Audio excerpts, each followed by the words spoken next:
today, and yes, I am aware it is Friday today.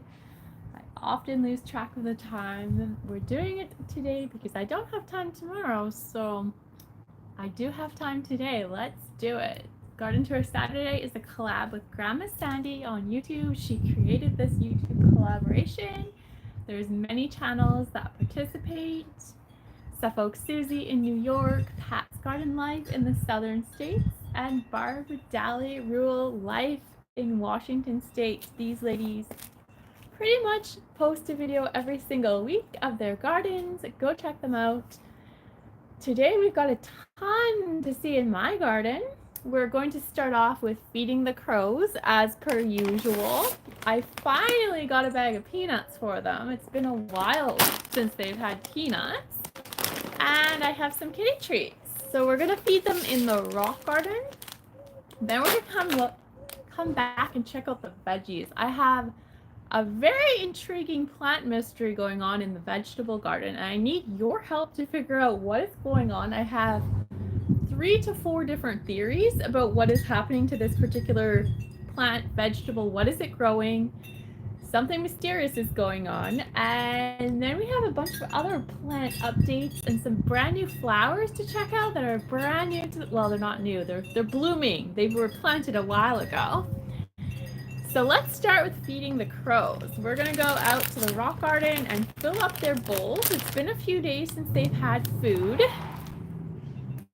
And I'm gonna take off the tripod. Hold on.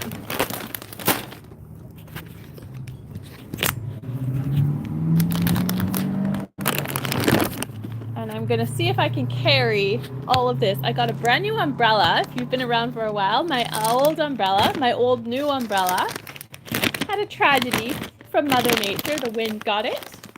So I got a simple umbrella this time. And what other updates? I have a new phone, and there is a whole story behind that I'm not going to share on YouTube, but I'm still learning how to use this phone, including the camera. The camera is not at all like my old phone. I made most of my YouTube videos on a Google Pixel Pro 7, and let's just say it kicked the bucket in a very, very strange way. And there was so much weird stuff with that ending of that phone. But I have a Samsung Galaxy, I think it's an S25 now, and I don't really know how to use it. So I am learning a brand new system, and we're gonna feed these guys. You don't see them right now, but the crows come here quite often, and the reason I started this was they used to leave me a ton of dead birds. And I got so sick of it, I decided, after listening to many different people give me their advice, I would feed them. And that has worked. I haven't got any dead animals from them in quite some time. So we're gonna give them Temptations turkey flavor kitty treats to start the morning. I'm doing this one-handed, so it's a little tricky to do. Sorry for the shakiness, but I had to kind of use both hands here. So put a good amount of kitty treats in this bowl. And now we're gonna put some over here. And maybe, just maybe, one of the neighborhood kitties will show up as well. Fingers crossed. I'm never opposed to the kitty showing up. One did in one live stream. There was one kitty that showed up, but not for the treats. They just showed up to make a cameo. And I gave them a little pet and they were on their way. You never know what's going to happen on a live stream. It's pretty random. So, oh shoot, I'm spilling them everywhere. A little bit on the ground, some in the kitty bowl, crow bowl, whatever you want to call it. Okay, so that takes care of kitty treats. And we're going to leave a trail of peanuts out for the crows as well. I usually put the trail of peanuts in the gravel. So we're going to be like Hansel and Gretel and leave a trail of peanuts for these birds from the front garden in the back garden. And then we'll start the actual garden tour and tackle that plant mystery that I definitely need some help determining what is going on.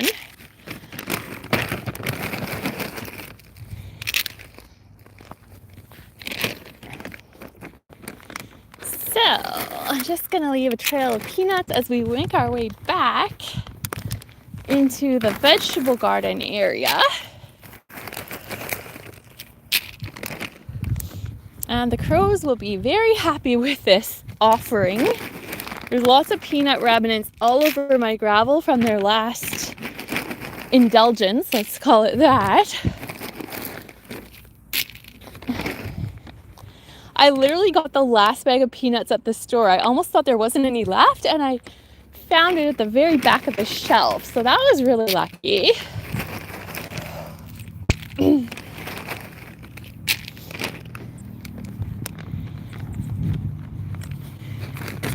So you can see this feather.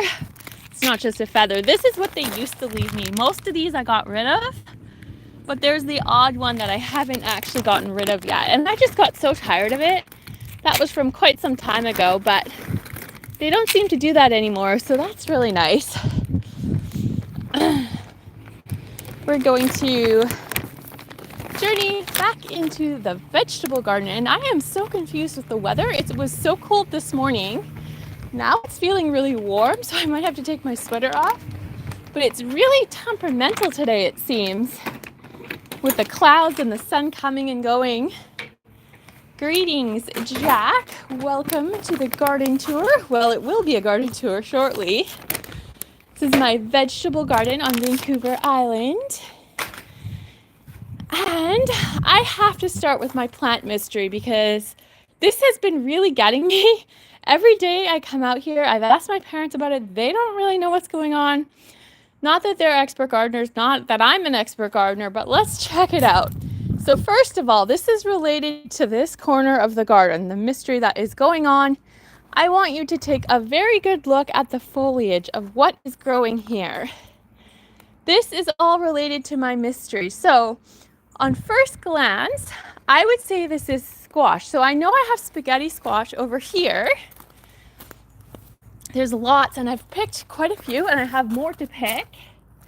But this is not what the plant mystery is. So I have spaghetti squash growing here. Now what I thought I planted over here was a mystery squash. Now this gets more interesting because in the early season, I had planted watermelon. In the middle of the garden, there were 3 plants, and I thought they all died. I didn't put seeds in. But what I'm about to show you has me very confused. Let me show you.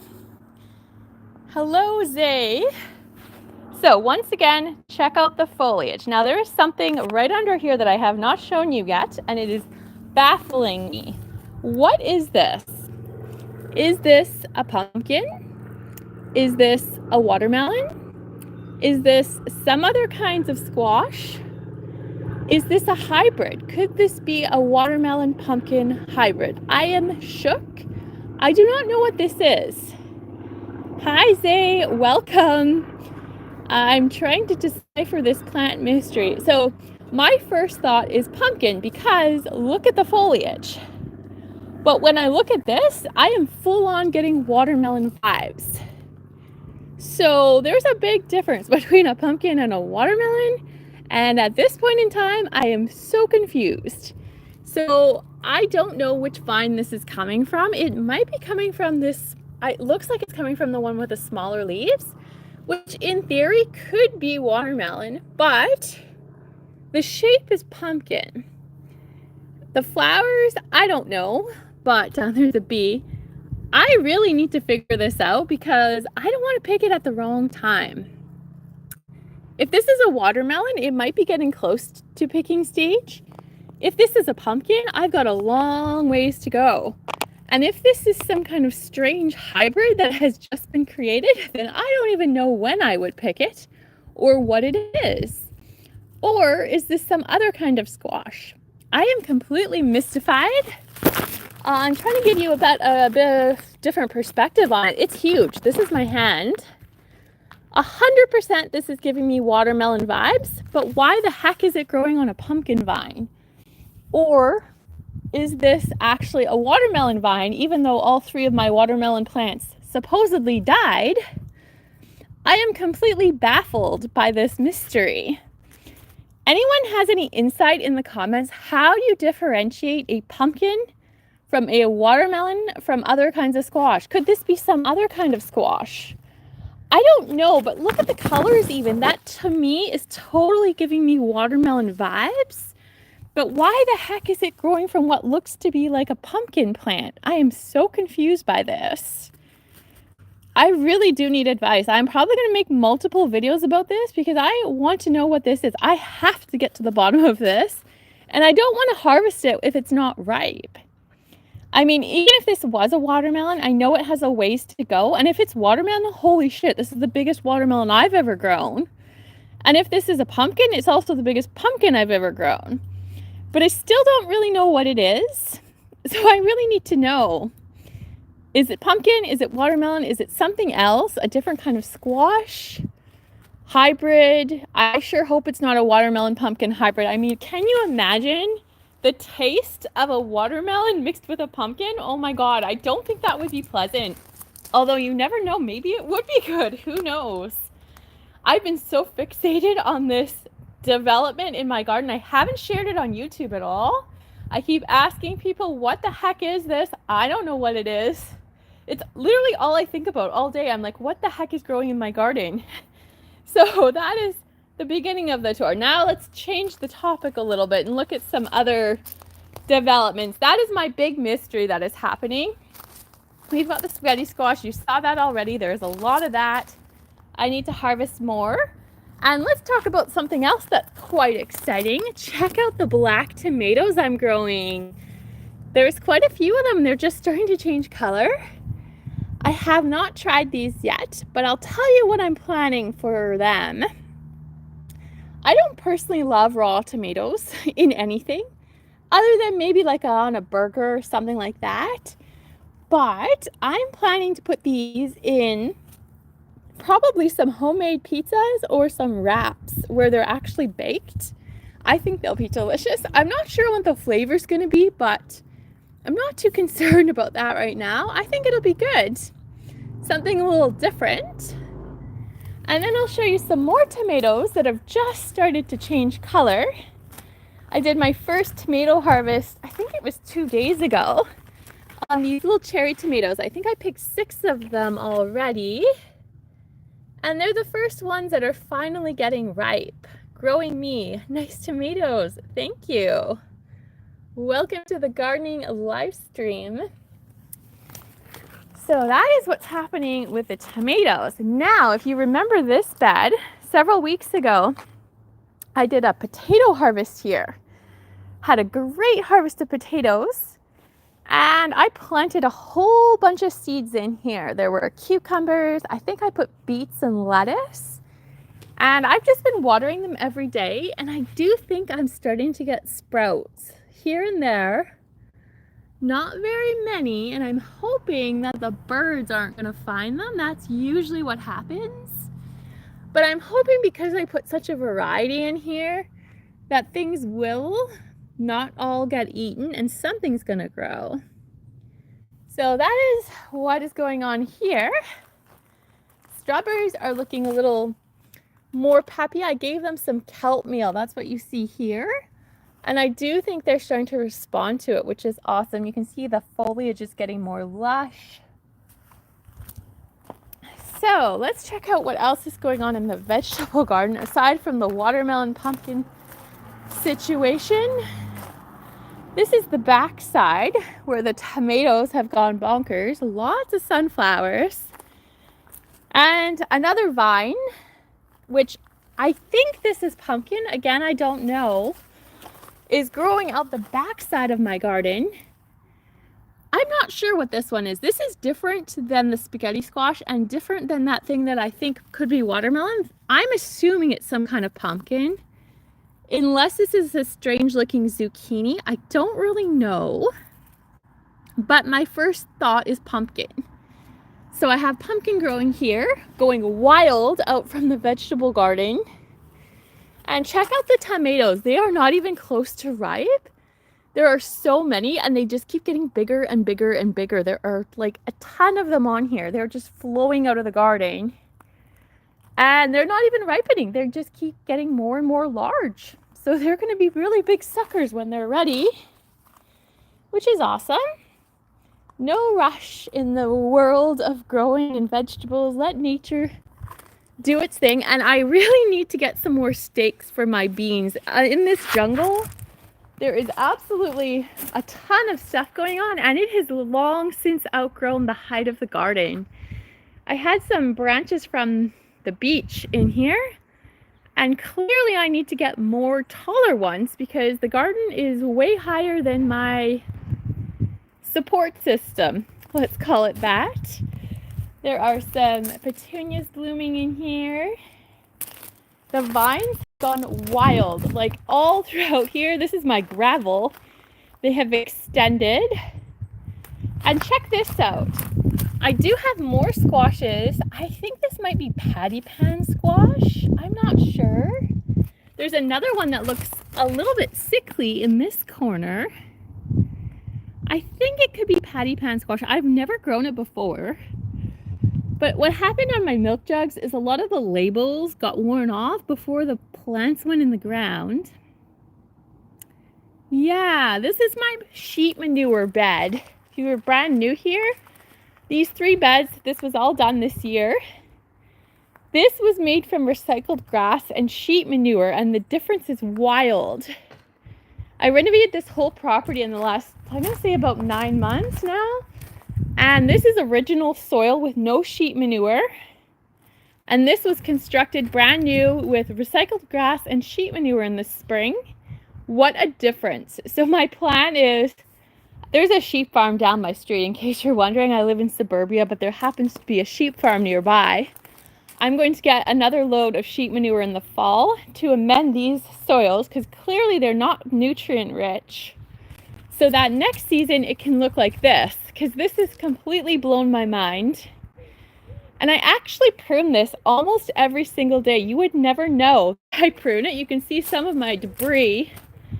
I don't take a ton off, but every single day I take off squash leaves, tomato branches, all kinds of stuff. I harvest nasturtiums in this corner. I eat them almost every day, the flowers and the leaves. So you can see the leaves better. And you would never know that I've ever pruned it. With the amount it has grown, it just blows my mind. I am literally shocked every time I come outside. I'm like, wow, we've got more square footage happening on the squashes. Definitely stick with that sheep. Absolutely. So I have used rabbit manure, chicken manure, horse manure, mushroom manure, and there is no comparison to sheep manure. I had no idea the difference in growth when you use one manure versus another. Sheep has blown everything I've ever done in the past out of the water by like 100 times. It is wild.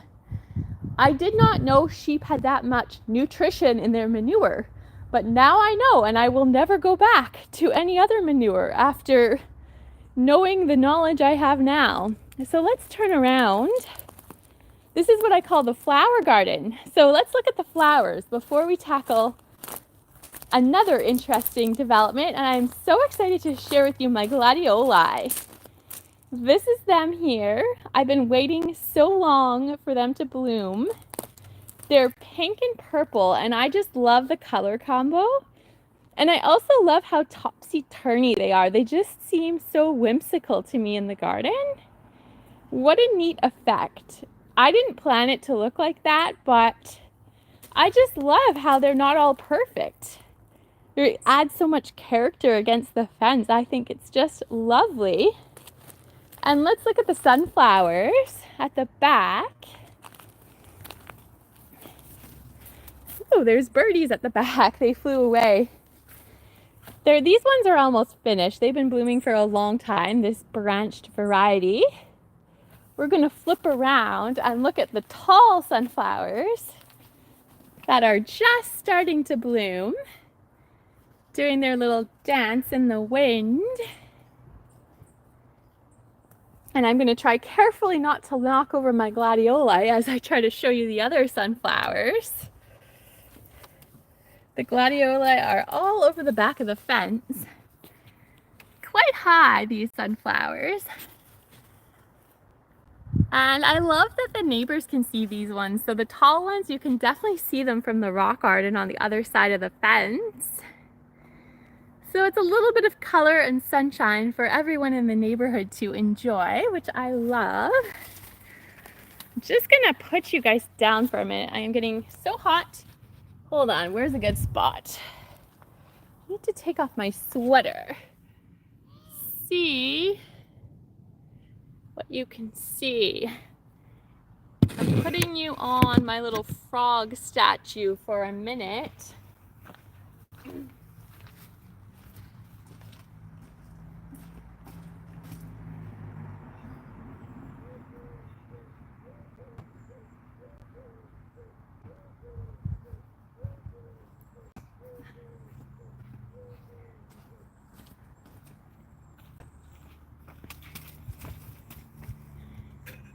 Okay, we are back, and I'm going to show you my dahlias in another section of the garden. Now this is a little bit of a surprise because I thought I had purchased purple, pink, and white dahlias, and that is something that was mislabeled. That's not what I got.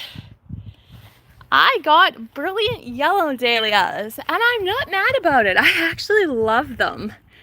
I can see these from my living room window, and I think they're just so cheerful, the little pop of color in the garden. Sometimes it's actually a blessing when things don't go the way you think they're going to go. Sometimes they work out even better than you could have imagined them to. I find that in many different areas of this world, this life, that sometimes things go better than you could have planned them to when you don't get what you want. And this one here, again, was either supposed to be pink, purple, or white, and I think it's going to be red, which is so exciting. It's going to match my fuchsia right here, which is kind of a vibrant reddish pink. In real life, the blueberries are just starting to ripen. I don't have very many. These are all just planted last fall, winter. So the plants are tiny, but I'll appreciate those 2 little berries or 3 little berries that I have. My hydrangea's been blooming for a little while. I actually have several of them, but they are so tiny, like absolutely tiny, but I still appreciate these little flowers. There's some yarrow blooming. This hydrangea is pretty much done blooming, but it was really pretty. There's another hydrangea over here. I think this one has just started to bloom. It's going to be quite lovely when it opens a little further. Got some pansies still blooming in the corner. I think that's all the color we have in this corner right now. We'll go back to the flower garden and check out the vegetables that are growing. I should say one vegetable, not plural. The purple liacheus. So this giant vine that you see all over the flower garden, that is a pumpkin plant. And it is growing in horse manure. So similar effect to the sheep manure, but not quite as good. So in December last year, I went to a horse farm and I got a whole bunch of free unaged horse manure. So when I was digging out all the flower beds, this is all brand new. What you see against the fence, what you see here, this was all weeds and grass when I bought the property last fall. And it was all done by me and my parents. We dug out everything together. So I decided to put unaged horse manure all along the fence, from here all the way to the far end around the corner, but not in the middle. I didn't have enough to do the whole middle section. But anyways, the pumpkin started in the horse manure and spread out, and I do think it really likes the horse manure. There's a few pumpkins growing. This is one plant, by the way, this ginormous thing. I'm going to estimate it's about 10 feet, maybe 12 feet long, at least. This is a single pumpkin plant, just one. And here's pumpkin number 1. It's doing pretty good. Now, what do you think? Comparing this to what I don't know if it's a pumpkin or a watermelon. It doesn't look the same to me, but it does have some similar characteristics. The colors are different, so I'm not sure about this. Sheep and goat manure are probably one of the best. Yeah, I've never tried goat before, but sheep is amazing. Here's pumpkin number 2. And I think there's a third pumpkin if I can find it. I always forget where the third one is. There could even be more that I'm not aware of. Is that number? Did I show you that one or is that the same one? I'm not sure now from a different angle. So that's either number 2 again or it's number 3. I don't even know because it's at a weird angle, but so there's 2 or 3 pumpkins in this mix, if not more, that I'm unaware of. Lots of flowers still. So there could be even more coming. And it is just a giant maze of pumpkin vine in here. So that is the flower garden situation. Let's go have another peek at the rock garden. It's been a while since I've really showed you what's going on in the rock garden. I don't think any of the animals have showed up, but I doubt that the crows have been here or any kitties have been here, but who knows? We'll find out. So let's turn the camera around and show you. This is all brand new. From last fall until now, this was all grass and weeds, redone by me and my parents over the spring winter. And I just love this right here. There's so much baby's breath that's popping up everywhere. I put a lot of wildflower mixes in here and they're just starting to show their colors now. Baby's breath, I think, goes well with so many different flower combinations. This is a calendula that is starting to bloom. There are some mysterious poppies that popped up here. Again, kind of a nice pop of color that I didn't plan.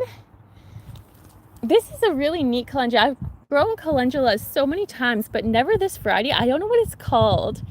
It's like a mixture of pale orange with different tones of orange and white. Really, really striking in the landscape.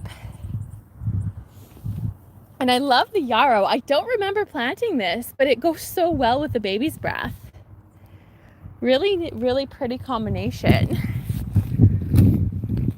And around this side, there is alyssum. And yes, I do remember planting the alyssum, and I think it goes really well with these other white flowers and the foliage. It just kind of all vibes in this corner. And it mostly had no plan. This was just a combination of sprinkling random seeds out here.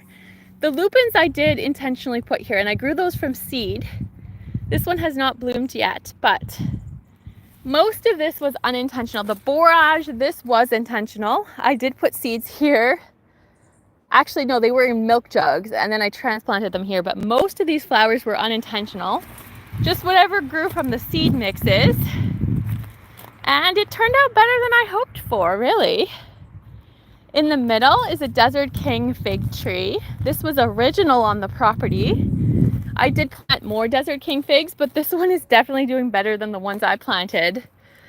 There's some second crop figs on here. They may or may not ripen this fall. Sometimes they do on Vancouver Island and sometimes they do not. If you've been around for a while, I had 2 massive Desert King figs at my last property that were very abundantly producing, but I was very lucky to get another one when I bought this property. So that's really lovely. And let's check out the apple tree. It's got a lean. This was original on the property when I bought it.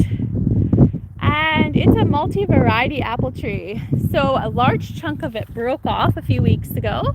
The apples didn't go to waste. I made a lovely apple crisp. And I've been eating the apples from this section of the tree. They might be red delicious. I'm not sure. I think they are, because there was a tag on the tree that said red delicious, but so that's one of the varieties. And then there's this other variety Braeburn apple, and I do believe there's another variety. I don't remember. I have some other tags, but this is what the other apples look like. I don't think these ones are fully ripe, but there's still quite a few on the tree. I did thin probably 50 to 100 apples off of this tree because it is very tiny, and it probably had 200 to 300 apples on it when I first started noticing the apples forming. So that amount of weight would not have supported this tree, or the tree couldn't support that much weight. So if you have an apple tree or any fruit tree that is producing abundantly, make sure you thin it out, and then the tree will likely be able to support the weight of the fruit, especially if it's a young tree. This is pineapple sage. If you've never heard of it, seen it before, absolutely delicious. I'll do a little taste test for you. It's been a while since I've done this. So sometimes I put these in my water drinks. Whoops, I got my hair in my mouth. Holy smokes. Highly recommend this in water. Now, I actually first discovered this last year. I was planting up my garden at work, and I was plant shopping, and I found it. I'd never grown it, never seen it before. It gets the most beautiful orangey red flowers in late summer, and the leaves taste so good. I mean, I can eat them raw. I actually prefer to put them in a water drink and let them infuse, but holy smokes, the taste is so good. Highly recommend pineapple sage. So that's what this is. It's growing really well in my garden. Just so lush and abundant. Really, really a nice piece in the garden. I'm also growing some tomatoes out here in the rock garden. This was just random seeds I put in because I wanted more greenery here. I don't know if they're actually going to bloom and produce tomatoes. Actually, I take it back. They are blooming already, which is kind of wild. They're pretty small, but they do have flowers. So they may actually produce tomatoes out here, which is awesome. I did that partly for the foliage and partly because I thought if they ever did produce, it would be kind of fun for the neighbors walking by to see vegetables growing with all these flowers. I just thought that would be kind of a neat touch in the garden. So that's why I planted them out here. And there's more baby's breath out here. I don't know what this flower is, but it's some kind of wildflower that's really pretty. Popped up and is blooming. Got lots of baby's breath in this corner.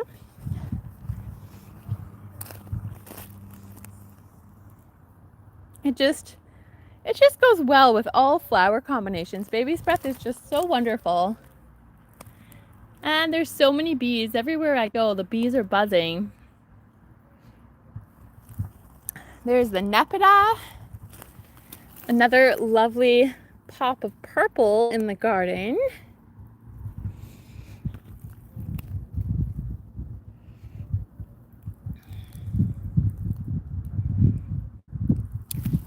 And let's see what's over here. This is my clerica. This is a wildflower. It's blooming. It's so gorgeous. I thought it was hibiscus when it started growing, but it's actually a wildflower.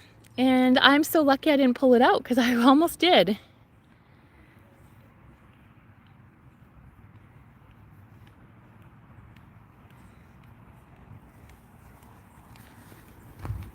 And the California poppies are almost done blooming, but they usually reseed themselves. So we'll probably get another crop before the fall of fresh poppy color here. The bees don't mind that the flowers are fading. They're still hard at work. And let's check out clerica number 2. There's my fuchsia red flax. I just love that flower.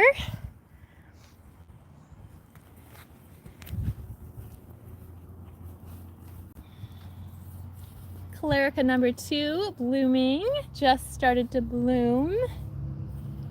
And there was another flower I was going to show you. Oh, it didn't open yet today. That's too bad. This flower right here is so amazing. It's very tropical-esque. I can't remember what it's called. I grew it in milk jugs and transplanted it out here. And it will probably be open by afternoon. It just started blooming a couple days ago. And the flowers are so exotic looking, but unfortunately, I don't know what time it is, maybe 9:30, 10 o'clock in the morning. It is not open yet. The sun is kind of overcast today, so I'm guessing by late afternoon, mid-afternoon, it's gonna open up, but it is absolutely lovely. It gives me African vibes. It's my little heart with some African daisies.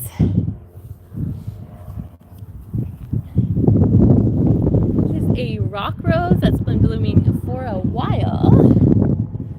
The wallflowers here have been blooming since I planted them. I'm gonna say that was mid-spring. They just keep blooming and blooming. I just love the color. They're like a yellow-purple two-tone mix, and it's just so wonderful that they bloom for so long.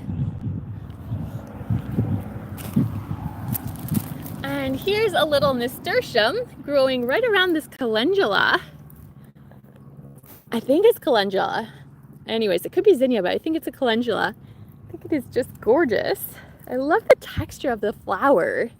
Kind of spiky, a little bit different than the ones I'm used to, the traditional varieties.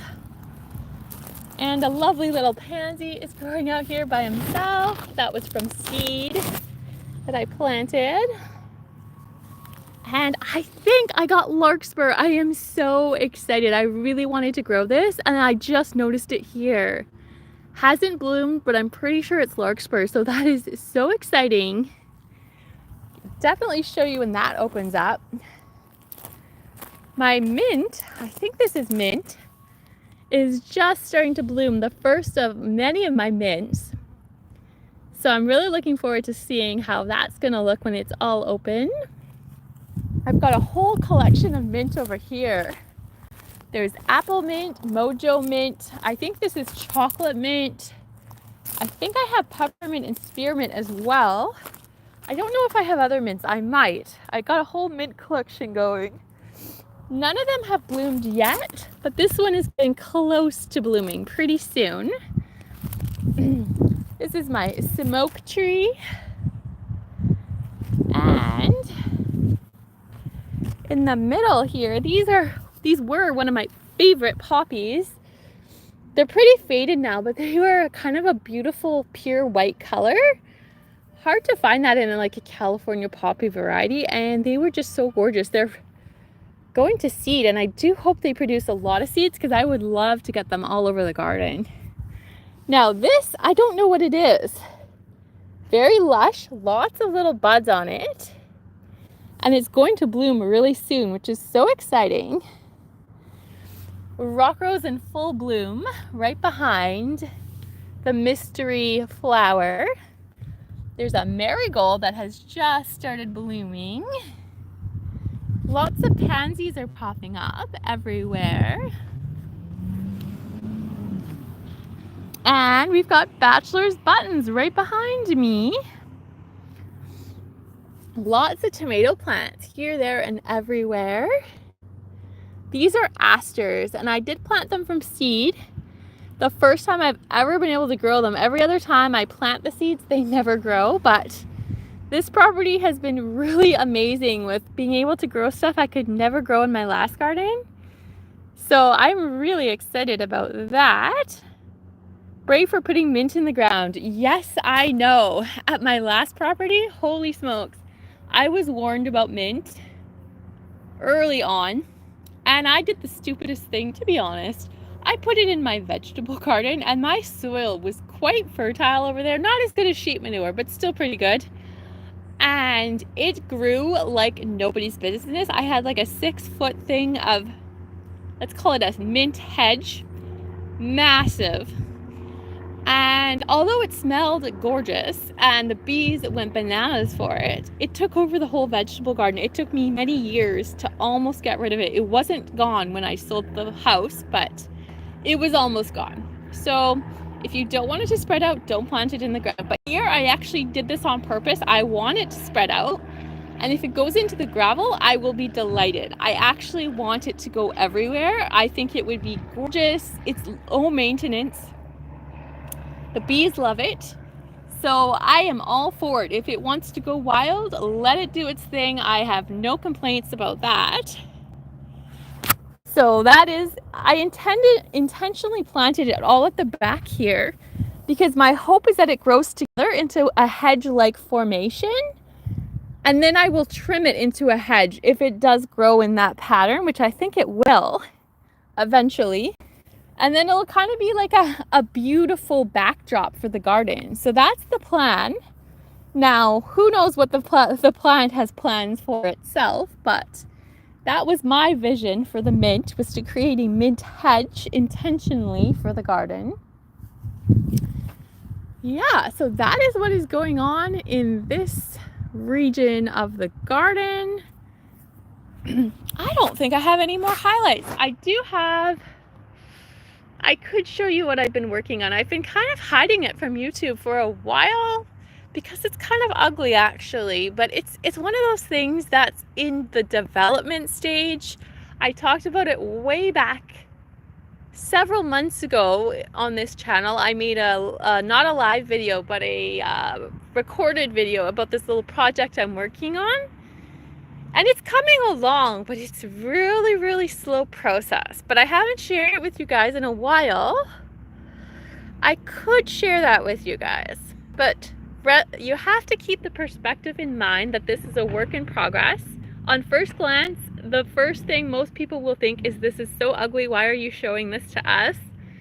And I will only show you with that mindset that it's not what it's going to be now. In the future, it will be much more beautiful, but right now, I look at it and I see ugliness too, but I also see the potential in it. So I will show you, but it's going to be much prettier than it is. Right now, I fully understand that it looks pretty ugly to most people, and it kind of is, but there's potential.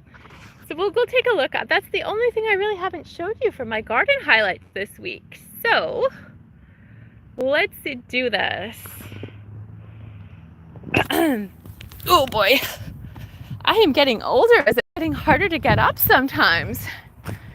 I think that's a natural part of aging. Though I should probably work on my strength a little bit. Something you don't want to lose as you age is the ability to get up from the ground. It's kind of important. Sorry, I accidentally pressed the wrong button. That happens quite often when I live stream. I'm not very good with technology, and I am using a new phone, and I know very little about this phone. Very easy for me to press the wrong button. So, just deciding what angle I want to show you first of this different area that I don't really show much on YouTube. I think I'll start from over here. Okay, we're in a different region, and let's turn the camera around. So what I'm going to show you here, you have to picture, or maybe you want to go back in my old videos. I did make a couple videos about this. This looks nothing the way it looked when I bought this property. There was a very sick, massive arbutus tree where that circle of rocks is. So I did have permission from the city, because those are protected trees. I had permission and I cut it down. And I did get some lovely firewood from that, among other garden pieces. So this is a work in progress. So we have fresh gravel here. This did not look like this at the time when I started the transformation. I put little stepping stones here. This was a whole messy, weedy gravel situation. Redid all the gravel with some little pavers. This is my, this is a work in progress. This was going to be an art piece, a now looking art piece, but let's just say it's not finished. I don't quite know where the vision is going anymore, but eventually we'll get that figured out. And I put a whole bunch of wildflowers. So this is supposed to be a clover wildflower garden. And you're like, where's the wildflower clover? Well, it's a work in progress. Let me show you. There's been a little bit of progress happening. This is the first area where the clover has started to grow. This is a sage plant that was original in my vegetable garden. And it is now here. I transplanted it early. Well, it was late spring, actually. It's about to start blooming. And let's just say this is a really hard area to look after. It gets so much, maybe, I'm going to guess 15 hours of hot, dry sun a day. It's like full on sun here, which is great, but it is hard to grow things when the soil is so dry constantly. I try to water it, but I'm not super consistent. So that's what's going on here. Now, the whole point of this section of the garden was not to make it extra beautiful, but I didn't want to mow it or look after it very much. Yes, there's weeds, but I pull them out every now and then. So I put a whole bunch of clover seeds as well as wildflower seeds into this area. And I planted just a few things here and there, and they are starting to come out, but it's taken a long time. So my California poppies are just starting to bloom here. There's another lush patch of clover, and there's a lot of clover that is just starting to sprout. There's wildflowers that are really small still. So the bottom line is this is a work in progress. I've done 2 full sessions of reseeding this area. So 2 reseedings of the clover, a couple different sessions of wildflowers, and I do have another bag of clover that I'm going to put here. Every time I weed and the weather cools off and the rain comes, I try to do more clover. Thank you for watching. I keep pressing the wrong buttons. I think that's a sign it is time to end this stream. And we'll see you soon in another video. Bye-bye.